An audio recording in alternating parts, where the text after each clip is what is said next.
Welcome back. This is part two of our chat with Ray, the Executive Director of Gem and Jewelry Export Promotion Council. Ray, welcome back. Yeah, thank you, the chamber guy. Just to thank you. Just to recap a little bit about what we spoke about in part one. Ray, you were telling us a little bit about yourself, about what led you into the Gem and Jewelry Export Promotion Council, how you actually started this. And we spoke a little bit about the history of the GJEPC, the way it was formed in 1966, as well as the evolution process.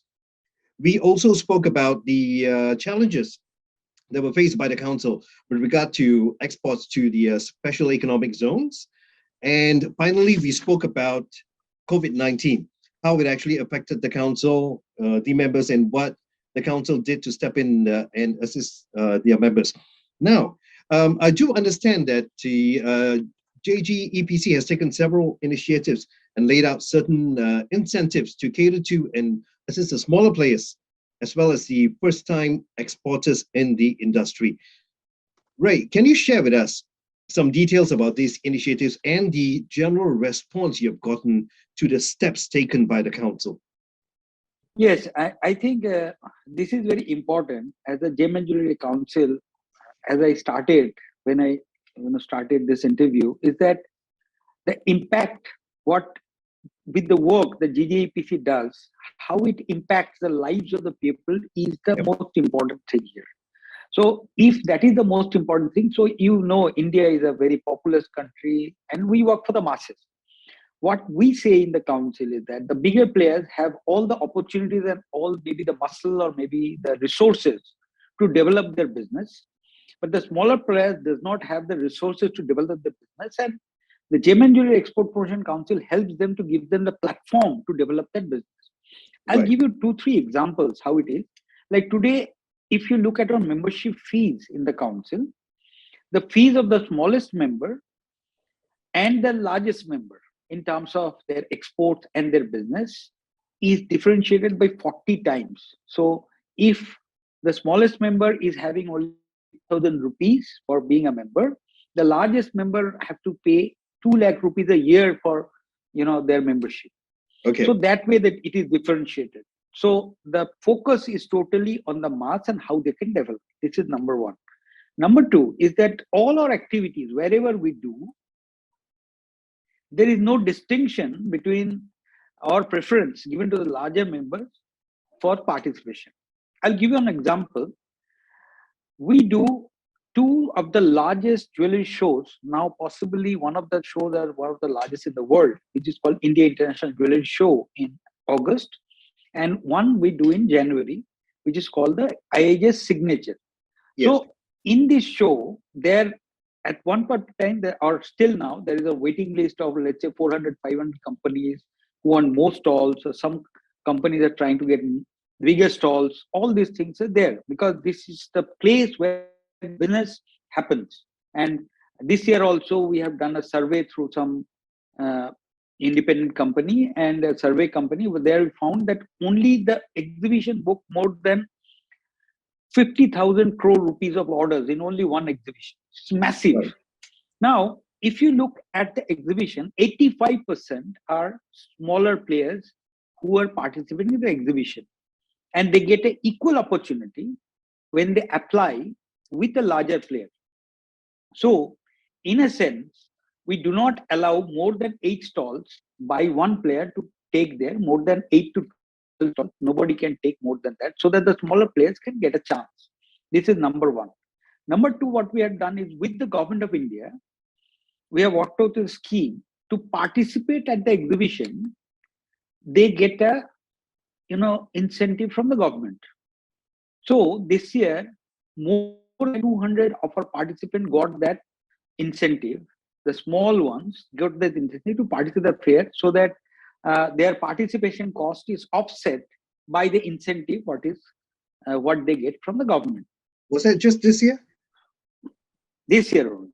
Okay. So this way, what we do, we list down the fairs with our government, and the government, based on that, the small players, because government has a different kind of registration to identify the small players. They call it Udyam Aadhaar registration. This is a special registration for MSME players. They can, and nowadays it's very simple, all are online. So you have to just go and you have to fill up some details and you get the registration. Based on the registration, you can avail all these incentives. Third, what we are doing is that we organize a lot of fair, India pavilions throughout the world. Just now, as you know, in Singapore, one of the largest jewelry fairs is going on. Yep. In that fair, we are having more than 86 of our exhibitors. And most of the people are, again, small-scale exporters. And to participate there also, government provides an incentive through the Gem and Jewelry Export Promotion Council, which is called a Market Access Initiative Scheme. Through that also, they get facilities or their participation costs offset for participating there and increasing their exports. The smaller players I'm talking about. Also, we'll be doing in Bahrain in November at Jewelry Arabia. In November, we are also doing our own show in Dubai, which is called the India Gem and Jewelry Show. So in all these fairs, we help our members to participate, the smaller members to participate, and also their participation cost is a bit offset based on the government funds. And also we do a lot of handholding, like how the merchandising they'll be doing. We'll be giving them free training, how they will do the exports, that are the procedures, how to lodge the goods with customs, how to propagate their products. All these we are doing. And now we have opened one concept called India Jewelry Expositions in Dubai. We have taken a retail space in Dubai, some 1,000 square foot, where we're creating some 10 to 20 cubicles. So a small exporter can create their stocking place there with a very minuscule charge, and they can market their products in Dubai, going door to door to the B2B suppliers.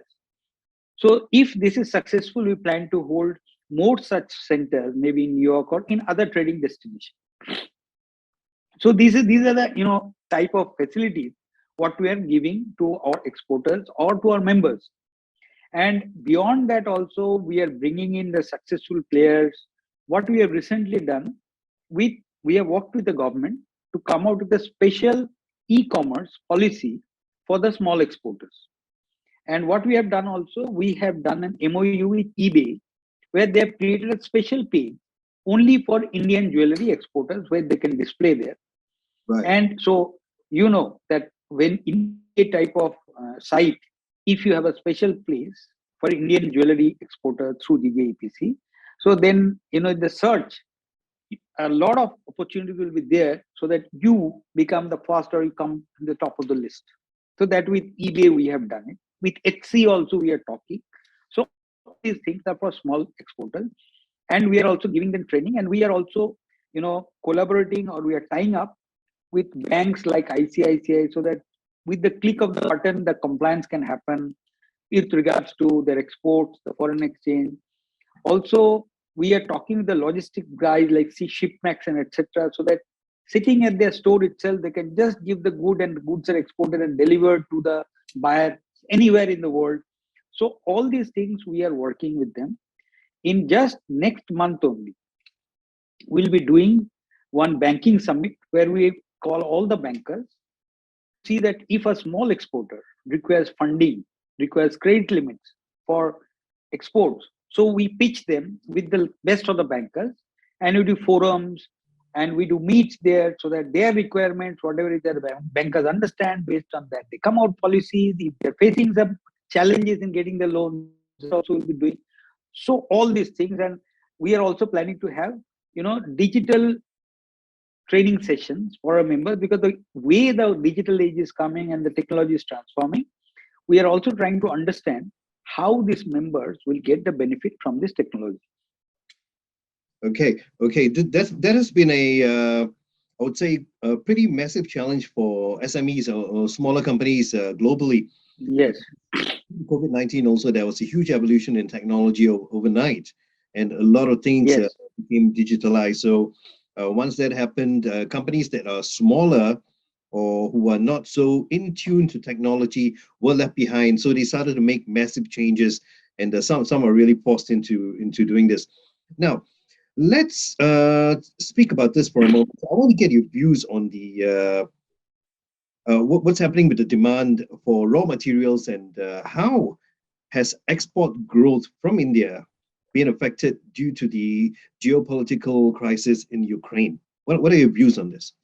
Okay, before I go that, the chamber guy, if you permit me, I just missed one point. See, we Yes. have come out with a concept called a common facility center. Just now, as you know, the technological challenges to overcome that, we have come out with common facility centers. What is a common facility center? Because what we have done, we have identified the clusters of manufacturing in India where the small exporters come together and do some small manufacturing and then they try to export it.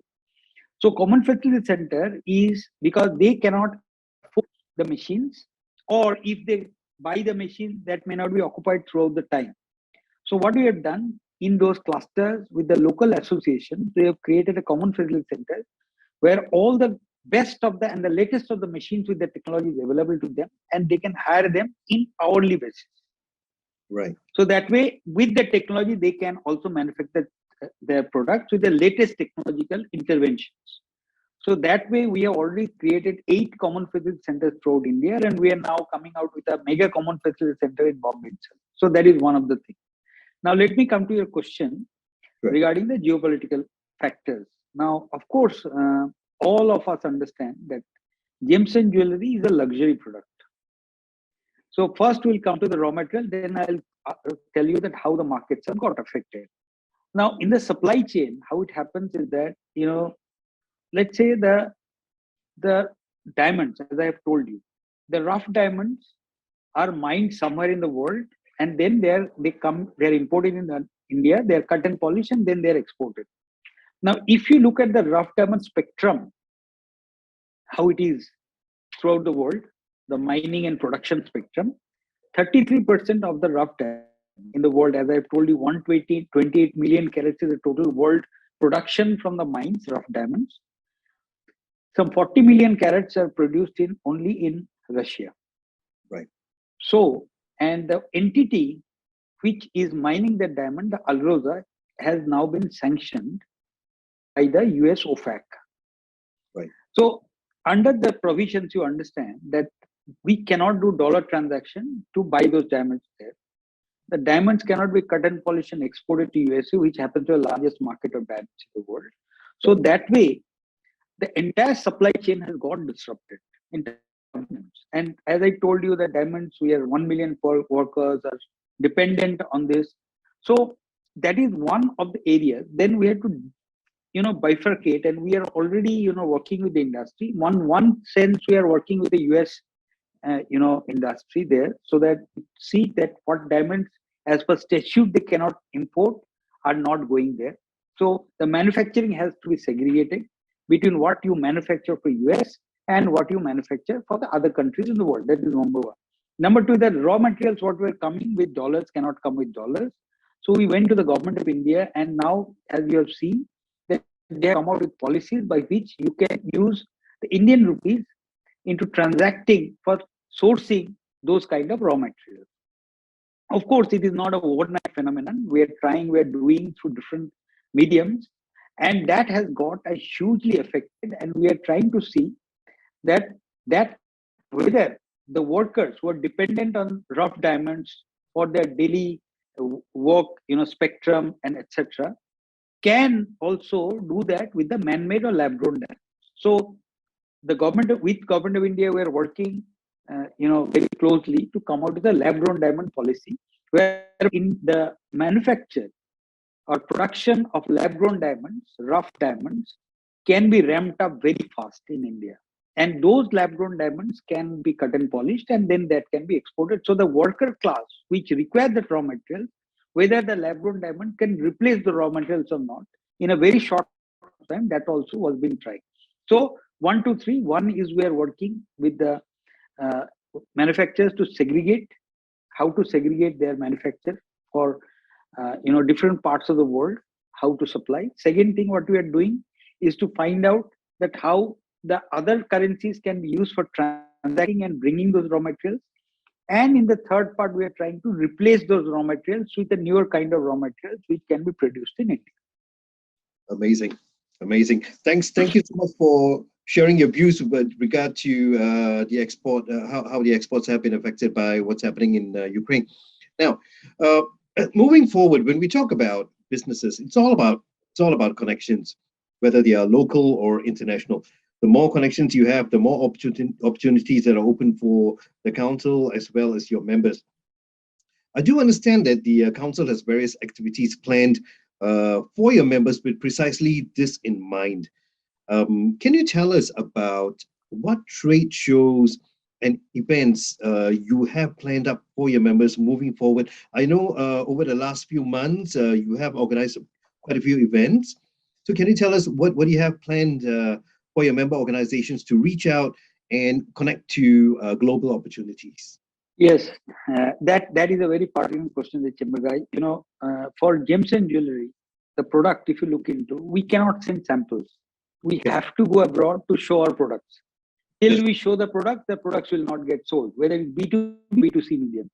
So what are the events? And because of that, we have to do a multiple events, and we have to present in most of the events as the Indian product. So the right now, as I have told you already, the right now we are present at the gem and jewelry trade fair, which is happening in Singapore, which is a fair which has got shifted, and this is one of the largest fairs in the world now, and we are having more than 100 exhibitors there, and we are connecting with most of the world trade through that only. Uh, in in November, we will be of course, in Dubai.